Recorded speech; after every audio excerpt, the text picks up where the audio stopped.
বিএনপির সর্বোচ্চ নীতি নির্ধারণী ফোরাম জাতীয় স্থায়ী কমিটির বৈঠক অনুষ্ঠিত হয়েছে। সোমবার রাতে গুলশানে বিএনপি চেয়ারপারসনের রাজনৈতিক কার্যালয়ে বৈঠক অনুষ্ঠিত হয়।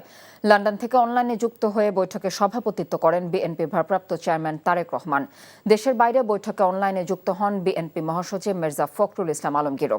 এ সময় সমসাময়িক রাজনৈতিক বিষয় সহ বিভিন্ন বিষয়ে আলোচনা হয়। বৈঠকে দলের বিএনপির স্থায়ী কমিটির সদস্য ডক্টর খন্দকার মোশাররফ হোসেন, ব্যারিস্টার জমির উদ্দিন সরকার সহ অন্যান্যরাও অংশ নেন।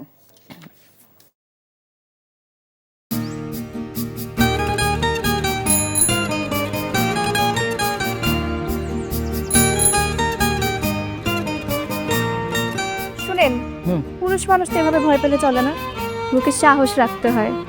যা বলবেন সোজা সাপটা বলবেন।